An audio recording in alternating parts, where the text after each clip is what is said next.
que é o momento da leitura das Escrituras, palavra de Deus que está escrito no livro de Provérbios, no capítulo de número 6, a partir do verso 6, que vai dizer a palavra de Deus. Vai ter com a formiga, ó preguiçoso, olha para os seus caminhos e ser sábio, pois ela, não tendo chefe, nem guarda, nem dominador, prepara no verão o seu pão, na cega junta o seu mantimento. Ó preguiçoso, até quando ficarás deitado? Quando te levantarás do teu sono? Um pouco a dormir, um pouco a tosquenejar, um pouco a repousar de braços cruzados. Assim sobrevirá a tua pobreza como o meliante e a tua necessidade como um homem armado.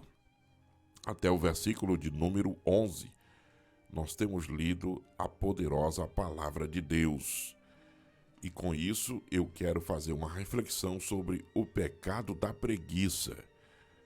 O homem vadio, a pessoa que não tem coragem de trabalhar, não tem coragem de se esforçar para poder crescer na sua vida pessoal, no seu intelecto, na sua vida espiritual, na sua vida pessoal. Não tem coragem.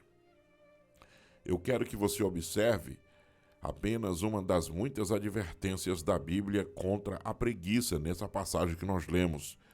Salomão fala diretamente com relação ao preguiçoso. Ele chega a dar o exemplo no versículo 6, que foi o primeiro texto que eu li. Ele começa a dizer, vai ter com a formiga, ó preguiçoso, olha para os seus caminhos e ser sábio, porque se você observar o caminho da formiga, automaticamente você vai extrair uma lição de vida. Qual é essa lição, pastor? Bom, o caminho da formiga, ela trabalha com sabedoria. Ela colhe no verão e guarda. Para quando chegar o inverno, ela tem alimento de sobra. O inverno é muito forte, lava a água, às vezes dá até enchente, leva para tudo quanto é lado, tá entendendo? E se elas estiverem trabalhando no caminho, elas podem ser levadas pelas enxurradas.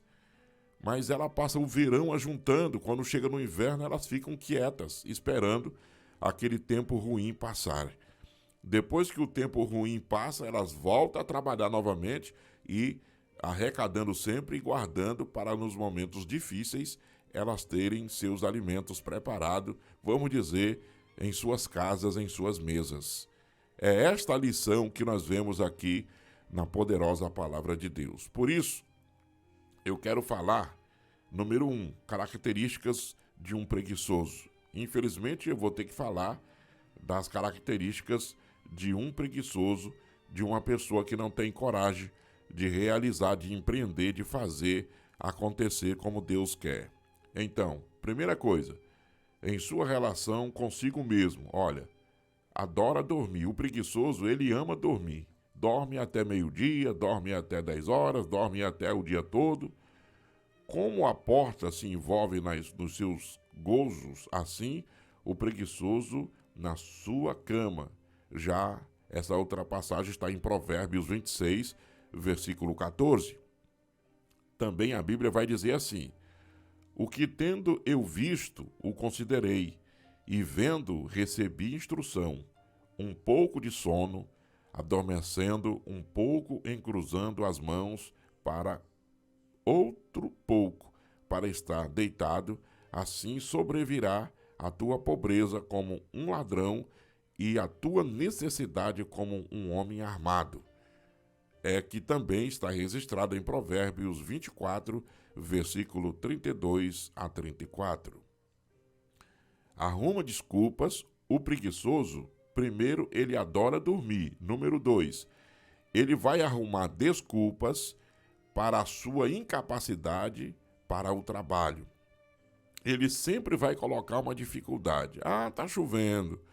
Ah, eu tô com dor de cabeça. Ah, eu tô com isso. Ah, e sempre ele vai colocar para não ir, porque ele não quer realizar, ele não quer trabalhar. Então, ele sempre vai arrumar uma desculpa. Frio demais, por exemplo, o preguiçoso não lavará por causa do frio, pelo que mendigará na cega e nada receberá. Salomão já dizia isso em Provérbios, capítulo de número 20, versículo 4. Então, nesse texto, Salomão já falava a respeito de que, no frio, ele não tem coragem de trabalhar, ele não tem coragem de realizar. Nós vamos ver outro detalhe, é muito perigoso, ele vai dizer, é muito perigoso. Ele adora dormir, ele tá frio demais, ele adora dormir e tá muito perigoso. Ele diz o preguiçoso, um leão está lá fora, serei morto no meio das suas ruas. Lá em Provérbios, capítulo 22, versículo 13. Ele diz que o tempo está perigoso, que coloca o obstáculo como... na verdade, coloca o obstáculo como uma ação perigosa. Muito nada. Então, muito nada. O que acontece? Quem observa o vento nunca semeará, e o que olha para as nuvens nunca cegará. Evidentemente, a Bíblia revela a respeito disto. Então, falha ao construir uma tarefa. Ele falha ao construir uma tarefa. A Bíblia diz, o preguiçoso não assará a sua caça, mas o bem precioso do homem é ser diligente. O homem que é diligente, ele tem um bem precioso. Está em Provérbios 12, versículo 27. Constantemente frustrado. O preguiçoso está sempre frustrado. Por quê? Porque a sua própria consciência cobra o resultado. E o resultado dele, meu amigo, é preguiça, é dormir, é desculpas para tudo quanto é lado, é frio, é muito perigoso, é muito nada. Então, a sua própria mente vai pedir o resultado e ele está constantemente em frustração. O desejo do preguiçoso o mata porque as suas mãos recusam-se a trabalhar. Todo dia avidamente cobiça, mas o justo dá e nada retém. Provérbios 21, versículo 25 e 26. Também nós vamos ver um outro detalhe interessante nessa passagem. Em seu relacionamento com os outros. O preguiçoso se relaciona com os outros. Então, fala sobre o que ele vai fazer. A Bíblia diz, em todo trabalho há proveito, mas a palavra dos sábios só encaminha para a pobreza. Lógico, mas lógico. Então, é evidente, fala sobre o que vai fazer. Eu repito, em todo trabalho há proveito, mas a palavra dos lábios só encaminham para a pobreza. Eu havia falado sábios, mas na verdade é lábios. Lábios de quem? Do preguiçoso. Só caminha para a pobreza. Por quê? Porque não tem dicção. Por quê? Porque não tem sinônimos, não tem antônimos, não tem pensamento. Ele não busca, ele não trabalha, ele não estuda, ele não lê.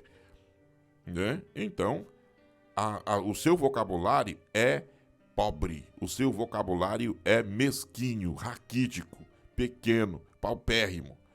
Então, sempre cheio de conselhos. A Bíblia diz, mas sábio é o preguiçoso aos seus próprios olhos, do que 7 homens bem respondem. Mas, ao mesmo tempo, nos seus próprios olhos, ele tem a sua sabedoria, mas é lógico que é uma sabedoria louca, sem prudência. Porque todo mundo vai ver, não adianta o preguiçoso vir querer nos tapear que nós já estamos de alerta, de olho aberto na situação. Então eu estou falando sobre o tema o pecado da preguiça. E nesse primeiro ponto, características de um preguiçoso. E o ponto de número 2, consequências de ser um preguiçoso. Ah, mas eu nasci desse jeito, mas tem consequências. Então, física, a consequência física, consequências materiais. Vamos ver? Causas da pobreza. É isso mesmo. O que lavra a sua terra se fartará de pão, mas o que segue os ociosos é falto de entendimento, é o que diz Salomão em Provérbios 12, versículo 11. Então, está na hora de nós começarmos a realizar alguma coisa para o Senhor. Acarreta a perda de independência. A mão dos dirigentes dominará, mas os negligentes serão distributários. Outra coisa, dificuldades com o empregador. Como vinagre para os dentes, como fumaça para os olhos, assim é o preguiçoso para aqueles que o mandam. Provérbios 10, versículo 26. Nós estamos falando sobre consequências de ser um preguiçoso. A consequência física, consequências materiais. Então, ele acarreta perda de independência, dificuldades com o empregador. Outro detalhe, consequências espirituais. Ah, é só material? Não, ele perde no material, mas ele vai perder também no sentido espiritual. Rouba-nos de nossas almas. Assim como uma construção física requer a manutenção, o mesmo acontece com a alma de uma pessoa. E vós também, pondo nisto mesmo toda a diligência, acrescentai à vossa fé a virtude, e a virtude a ciência, e a ciência a temperança, e a temperança a paciência, e a paciência a piedade, e a piedade o amor fraternal, e o amor fraternal a caridade. Porque se em vós houver e aumentarem estas coisas, não vos deixarão ociosos, nem estereis no conhecimento de nosso Senhor Jesus Cristo. Pois aquele que em não há essas coisas é cego, não enxerga, nada vendo ao longe, havendo-se esquecido da purificação dos seus antigos pecados. Portanto, irmãos, procurai fazer cada vez mais firme a vossa vocação e eleição, porque fazendo isto nunca mais tropeçareis. 2 de Pedro, capítulo 1, versículo 5 ao versículo 10. É isso que a Bíblia nos ensina. A Bíblia chama o preguiçoso aqui de cego, aquele que não gosta de trabalhar, aquele que não gosta de empreender. Ele vai ser cego também espiritual, ele não vai ter uma palavra firme, ele não vai ter vida, a sua vida. Então a nossa preguiça impede outros de vir o evangelho. Não tem coragem de falar, não tem coragem de pregar, não tem coragem de fazer nada. Chegando-se Jesus, falou-lhe dizendo: todo o poder é dado a mim no céu e na terra. Portanto, ide e ensinai todas as nações, batizando-as em nome do Pai, do Filho e do Espírito Santo, ensinando-as a guardar todas as coisas que eu vos tenho mandado. E eis que estou convosco todos os dias até a consumação dos séculos. Então o próprio Senhor Jesus aqui, ele dá uma dinâmica de discipulado, de trabalho, de ide, de cumprimento do ide. É preciso sair, é preciso falar, é preciso trabalhar. Eu quero concluir dizendo o seguinte: alguém disse, a aspiração nos aponta para a própria meta, mas é a transpiração que nos leva lá. Então, com isso, nós queremos orar. Eu quero orar agora pela sua vida, porque eu sei que Deus está no controle do seu coração neste momento, no nome de Jesus.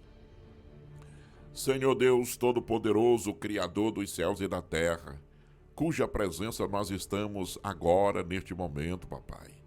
Nós te pedimos a tua direção, a tua graça, a tua bênção, o teu amor, a tua paz. Que o teu Espírito Santo possa verdadeiramente ter misericórdia da vida deste homem que está cego na preguiça.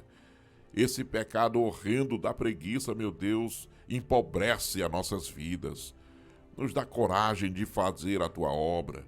Nos dá coragem de realizar propósitos específicos, de ser uma bênção para o louvor do teu nome e da tua glória. Espírito de Deus, eu te louvo, eu te amo, eu te adoro, eu te exalto, eu te glorifico, eu te agradeço por esse momento, por esse dia, quando o Senhor tem nos dado o privilégio de aqui estarmos em tua presença maravilhosa. Deus de Abraão, de Isaque e de Jacó, eu invoco a tua presença, Senhor, e te peço a tua bênção neste momento para o louvor e a glória do teu poderoso e excelso nome, porque tu és Deus digno de ser louvado e glorificado nos céus e na terra. Aqui nós estamos, ó querido papai, Espírito de vida, Espírito Santo, maravilhoso de batalha, maravilhoso Deus, Pai da eternidade, Príncipe da paz. No nome de Jesus, abençoa, Senhor Jesus, a tua grande obra. Ó Deus, levanta homens e mulheres, levanta pessoas, levanta vidas, levanta homens, levanta mulheres, levanta jovens. Meu Deus, repreende o espírito da preguiça, esse pecado horrendo, nos dá coragem para empreender, para realizar e fazer. Meu Deus, nos ajuda. Meu Deus, fica na frente da obra. Nós te pedimos agora, na autoridade e no poder do teu nome, Espírito Santo. Te agradecemos e te louvamos em nome de Jesus. Amém.